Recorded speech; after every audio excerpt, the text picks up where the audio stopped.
Boa noite, muito obrigado pela presença. É em nome de Jesus que nós estamos reunidos. Nós sabemos que Ele se faz presente através dos seus mensageiros. Como sempre, todos nós temos condições de ajudar na reunião. Com o nosso pensamento, com a nossa oração, nós vamos ter os passes e também a comunicação com os espíritos. E aí é o momento da gente pedir ajuda, principalmente para as pessoas que nós conhecemos e que nesse momento estão precisando. Quem tem doente em casa, algum parente, alguém com desequilíbrio que a gente conheça, nós vamos pedir. Então, que Jesus nos ampare, que Deus nos abençoe, nós vamos começar a nossa reunião. Muito obrigado pela presença.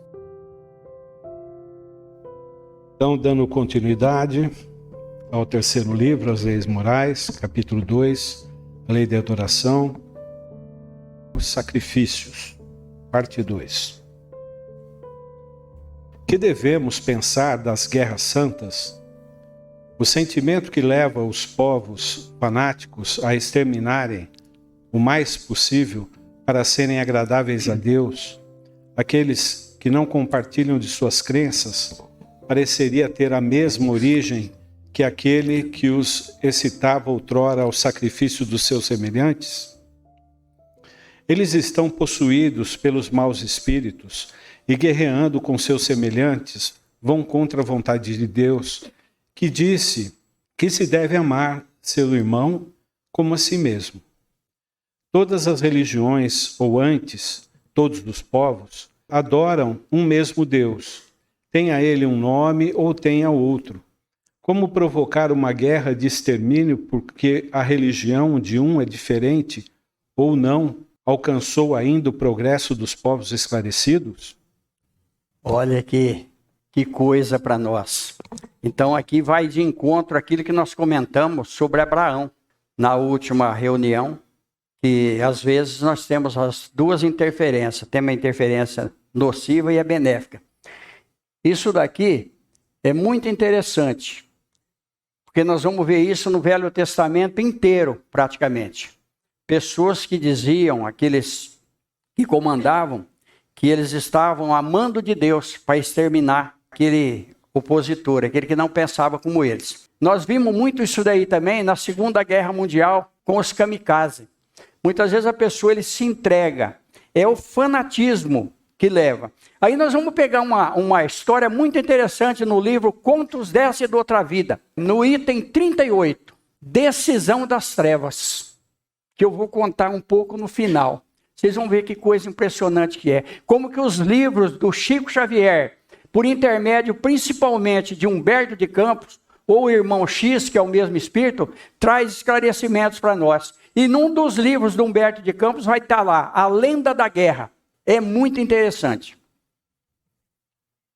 Os povos são excusáveis de não crerem na palavra daquele que estava animado pelo Espírito de Deus e enviado por ele, sobretudo, quando não viram e não testemunharam seus atos. Como quereis que eles creiam nessa palavra de paz, quando ides dá-la de espada em punho? Eles devem se esclarecer e devemos procurar fazer-lhes conhecer sua doutrina pela persuasão e pela doçura, e não pela força e pelo sangue. Na maioria das vezes, não acreditais nas comunicações que temos com certos mortais, porque quereríeis que estranhos crescem em vossa palavra, quando vossos atos desmentem a doutrina que pregais?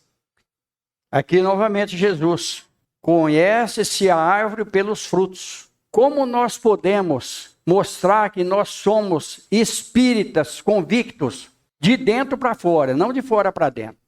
Pelos nossos atos, pelo nosso exemplo. Nós só vamos convencer alguém quando nós tivermos exemplos para que essa pessoa veja a nossa mudança. E aí nós vamos pegar outra passagem de Jesus, quando Pedro corta a orelha de Malco, lá na prisão de Jesus. Jesus fala, embainha sua espada, porque quem com ferro fere, com ferro será ferido.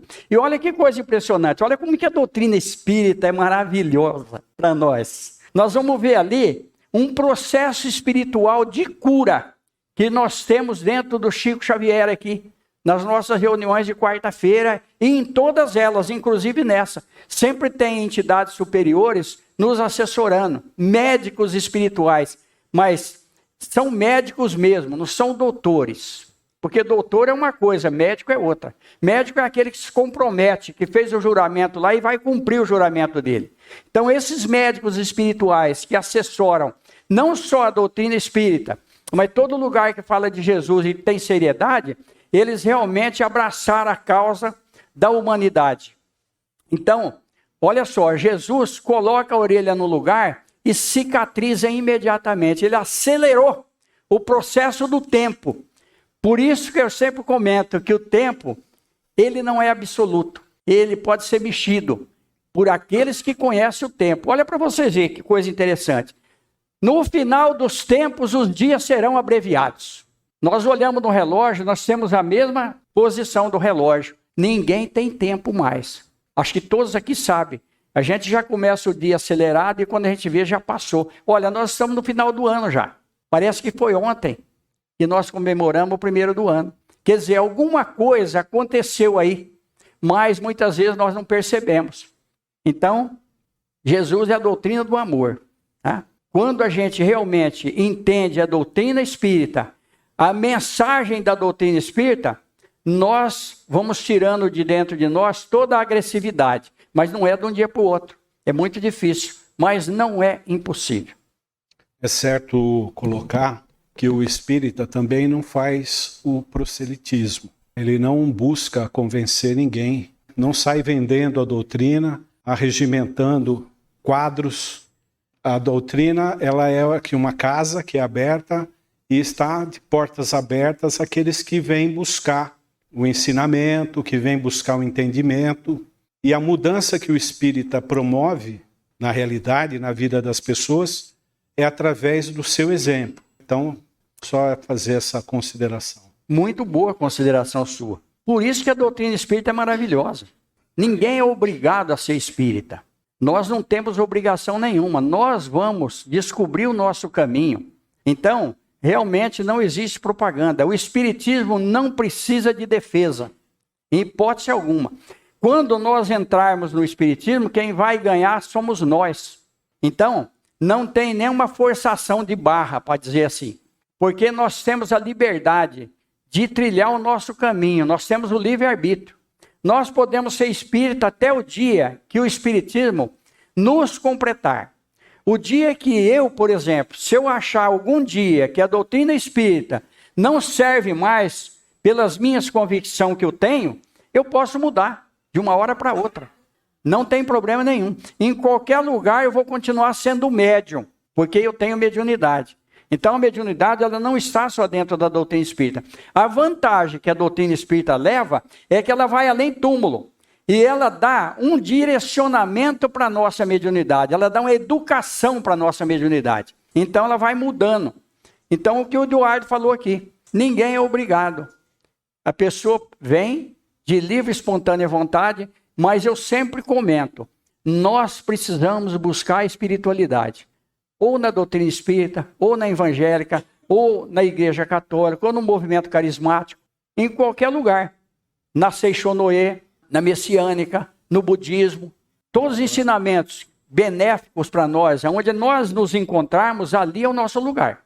Mas o espiritismo é profundo. É aquela ciência que não é a ciência comum, não. É uma ciência profunda, esclarecedora. A oferenda que se faz a Deus de frutos da terra tem mais mérito aos seus olhos que o sacrifício de animais? Eu já vos respondi dizendo que Deus julgava a intenção e que o fato tinha pouca importância para ele. Seria evidentemente mais agradável a Deus ver oferecer os frutos da terra que o sangue das vítimas. Como já vô-lo dissemos e o repetimos sempre, a prece dita do fundo do coração é 100 vezes mais agradável a Deus que todas as oferendas que poderíeis fazer-lhe. Repito que a intenção é tudo e o fato nada. Olha que coisa. Olha a lógica desse livro. Esse livro, eu sempre comento, ele é o esteio, ele é o eixo da doutrina espírita. Quando a gente lê o livro dos Espíritos, e a gente pode ler esse livro dos Espíritos N vezes. Cada vez que a gente lê, a gente descobre uma coisa nova. Na mesma leitura. É muito interessante. Então, nós estamos vendo aqui. Aí, nesse item 38, do Contos dessa e da Outra Vida, decisão das trevas. Os Espíritos fizeram uma reunião nas trevas para envolver a humanidade. Um deu uma ideia, outro deu outra, outro deu outra. Aí chegou um com uma ideia brilhante. Ele disse o seguinte: muitos adoram ídolos de pedra, outros adoram ídolos de gesso. Nós vamos, através da hipnose sutilmente aplicada, vamos envolver homens como deuses e como ídolos de carne e osso. Embora por dentro sejam, todos nós já sabemos, a posição que nós estamos. E daquela época para cá começou o endeusamento de pessoas que nós não consideramos como ídolos. Mas por quê? Porque a pessoa, ele envolve o povo. Então vocês vejam a situação que nós estamos. Então tem que haver alguma coisa mais profunda para despertar os nossos espíritos para o bem. Para nós termos dentro da nossa trajetória aquela alegria, aquela felicidade que muitas vezes nós já perdemos, muitos de nós. Perdemos a alegria de viver. Nós vamos pela massa, mas nós temos o nosso direcionamento e todos nós podemos fazer alguma coisa. Todos nós somos missionários. A doutrina espírita ela é tão maravilhosa que não tem chefe. Embora muitos quiseram fazer isso dentro do espiritismo, mas não conseguem, porque é a doutrina de Jesus. Então, somos simplesmente homens e mulheres, antes de sermos espíritas, evangélicos, católicos, somos homens e mulheres com as mesmas necessidades. A doutrina espírita vai o quê? Direcionar a gente para um caminho melhor, através de nosso Senhor Jesus Cristo, que é o nosso mestre, o nosso médico. A resposta é o comportamento da pessoa. Sim, é aquilo que ela carrega com ela. Então, a gente tem uma crença. Então, a gente, no nosso íntimo, a gente conversa com Deus, porque Ele está dentro de nós. Então, é essa sinceridade e o nosso procedimento na vida que vai dar o direcionamento, que vai nos elevar. Aquele que não crê, mas que é uma boa pessoa, e conhecemos muitos, né, que trabalham, que tocam uma vida e não têm uma crença. E como é que eles não adoecem? E como é que eles não vivem mal? Como é que eles não estão penalizados por isso? Então é uma compreensão, a compreensão do Deus do amor. Olha para vocês verem como o Eduardo falou uma coisa interessantíssima aqui. Quem diz que não tem problema é porque não fala dos problemas que tem. Todos nós temos, todos, sem exceção. Nós podemos ter muito dinheiro, nós temos problema. Às vezes, quanto mais posse, mais problema. Mas nós somos escravos das coisas. E nós perdemos o nosso tempo. Então, muitas pessoas falam, e aí eu tenho exemplo próprio. Eu trabalhava muito e eu falava que eu não tinha tempo. Aí surge uma luz no meu caminho. Olha, um mestre, nós fomos conversar, ele contou algumas passagens de encarnações pretéritas minhas, e ele disse para mim o seguinte: o tempo você faz para você procurar Jesus, para você procurar Deus. Porque o seu tempo aqui vai ser curto. Então, você tem tempo sim. Você pode vir. Porque nesse lugar que eu frequentei tinha reunião de dia e de noite. E domingo, sábado, direto. Então, a gente tem que tirar um tempinho para o espírito nosso. Não seria um meio de tornar essas oferendas mais agradáveis a Deus, consagrando-as ao alívio daqueles a quem falta o necessário, e nesse caso, o sacrifício dos animais feito com um fim útil não seria meritório, embora tivesse sido abusivo quando não servia para nada, ou não aproveitava senão as pessoas que de nada precisavam? Não teria alguma coisa de verdadeiramente piedosa consagrar-se aos pobres às premissas dos bens que Deus nos concedeu sobre a terra? Deus abençoa sempre aqueles que fazem o bem. Aliviar os pobres e aflitos é o melhor meio de honrá-lo. Não digo com isso que Deus desaprova as cerimônias que fazeis para pedir-lhe, mas há muito dinheiro que poderia ser empregado mais utilmente e não o é. Eu era um crítico ferrenho de fogos de artifício. nos dias comemorativos. Ferrenho. Eu falava, esse dinheiro que é gasto com fogos, com coisas que muitas vezes até mutila aqueles que estão procedendo dessa maneira, poderia ser usado diferentemente. Aí tem uma mulher, um espírito, que muitas vezes eu vejo, ela apareceu para mim e disse o seguinte: cada um está num grau de evolução. Não critique aquilo que você não tem condição de mudar. Tudo bem, você acha errado, né? Fica para você, guarda para você. Né? Deus ama a simplicidade em todas as coisas. O homem que se liga às coisas exteriores e não ao coração é um espírito de vistas estreitas. Julgai se Deus deve interessar mais pela forma que pelo fundo. Novamente, Jesus Cristo.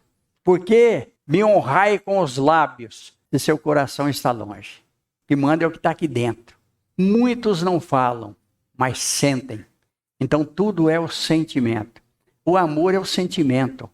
Muitas vezes a gente ama, mas quem fica repetindo muito que ama, ama, ama, ele está se autoafirmando. Não precisa disso. O gesto vale mais que uma palavra. Nós estamos vendo aqui. Aí, olha só. Jesus ia passando na seara, capítulo 12 de Mateus. E os discípulos estavam com fome. E aí eles começam a colher espiga. Aí os fariseus começaram a criticar e chegaram em Jesus. Os seus discípulos não respeitam a lei do Velho Testamento lá atrás. Aí Jesus conta uma história para eles que aconteceu lá atrás.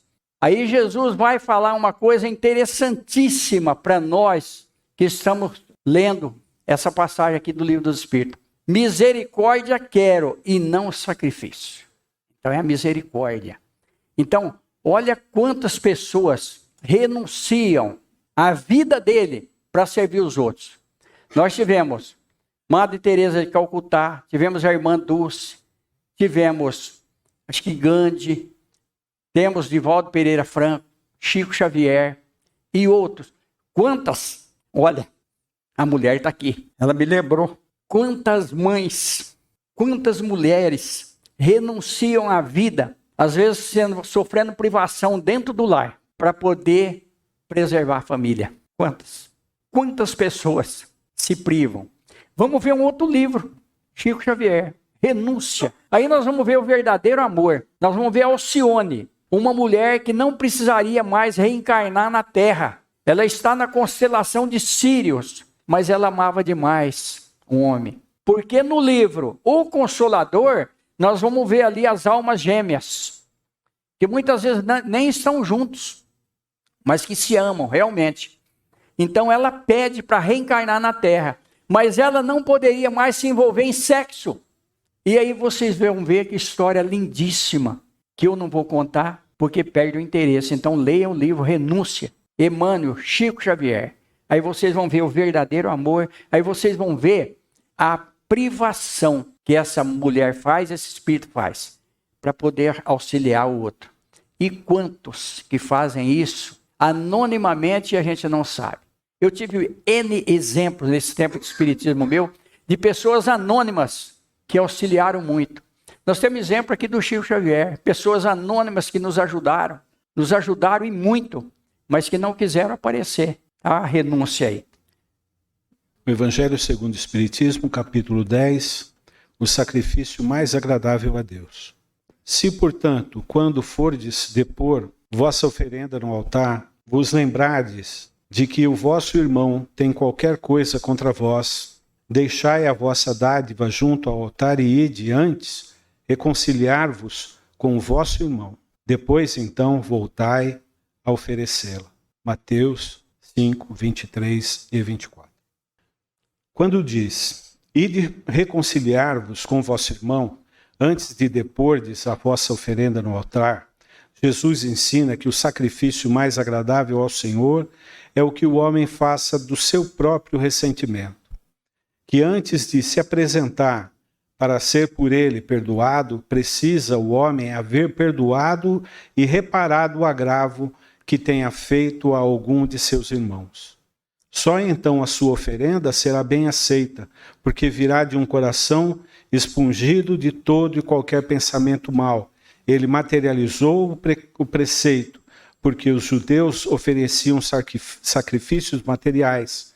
Cumpria-lhe conformar suas palavras aos usos ainda em voga. O cristão não oferece dons materiais, pois que espiritualizou o sacrifício. Com isso, porém, o preceito ainda mais força ganha. Ele oferece sua alma a Deus e essa alma tem que ser purificada. Entretanto, no templo do Senhor, deve ele deixar fora todo sentimento de ódio e de animosidade, todo mau pensamento contra o seu irmão. Só então os anjos levarão sua prece aos pés do Eterno. Eis aí o que ensina Jesus por essas palavras. Deixai a vossa oferenda junto do altar e de primeiro reconciliar-vos com vosso irmão, se quiserdes ser agradável ao Senhor. Olha, que fechamento para nós, né? Mas aí muitas vezes a gente acha que a pessoa está fazendo sacrifício. Mas quando é um espírito superior, não é sacrifício, ele faz aquilo espontaneamente, naturalmente. Como eu ouvi Chico Xavier fazer algumas coisas lá naturalmente. E olha só, sem guardar mágoa. Aí para a gente passar para a segunda parte. No livro Testemunho de Chico Xavier, Sueli Caldas Schubert, nós vamos ver umas informações, inclusive de cartas que o Chico Xavier trocava com a Federação Espírita Brasileira.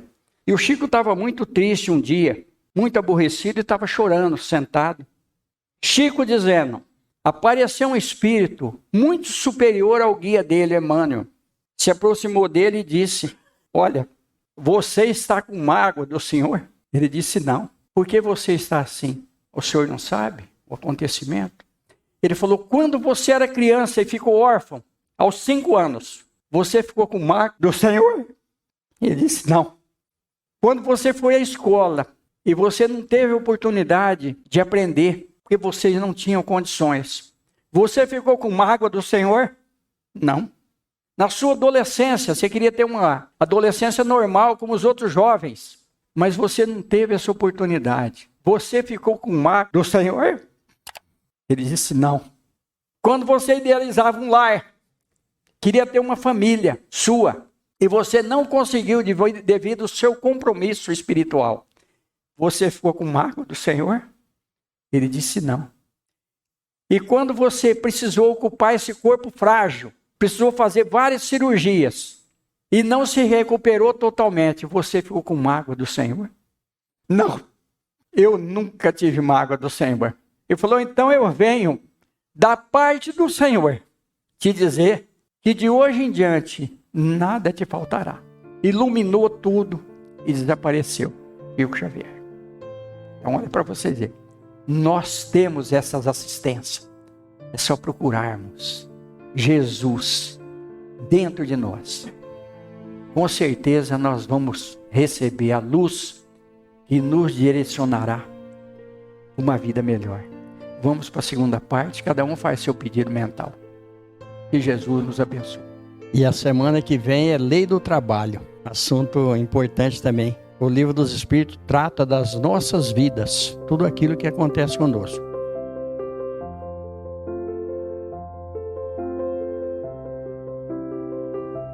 Para a gente ir embora. Olha, livro do Chico Xavier, Humberto de Campos. Teve uma reunião no plano espiritual e Jesus queria uma entrevista com uma pessoa que foi importante na terra. E ali estava reunido um sacerdote, um espírita, pastores, pessoas importantes na política, na sociedade. E aí tinha um daqueles emissários tomando nota. Ele chegava num e perguntava, o que você fez na terra? Aí eu fui um sacerdote. Eu vivi para a igreja, eu fiz isso, fiz aquilo. No outro, e você? Eu fui espírita, eu fiz isso, fiz aquilo. Fui orador, né? E daí por diante. Mas tinha um homem lá que ele destoava do grupo. Ele estava até meio esfarrapado. E quando o anotador chega nele e pergunta para ele, fala, o que você está fazendo aqui? Ele fala, eu nem sei por que eu cheguei até aqui. Porque tudo é atração, não adianta a gente querer ir para o céu se a gente não conquistou. E ele chegou até lá. Mas o que você fez para você estar aqui? Ele falou, eu nem lembrava de Deus, nem me lembrava de Deus. Eu estava muito ocupado no deserto, matando a sede de pessoas, curando feridas. Eu fui um cameleiro no deserto. tudo bem. Aí a pessoa entrou lá para dentro, o emissário, com todos os nomes. Daí a pouco veio uma faixa com o nome do cameleiro. Olha, o Senhor queria uma entrevista com ele. Olha para vocês aí. Então é aquilo que nós fizermos é que vai ditar a nossa paz, a nossa tranquilidade. Nós estamos aqui porque nós queremos que Jesus nos abençoe, nos fortaleça. Muito obrigado, gente, pela presença.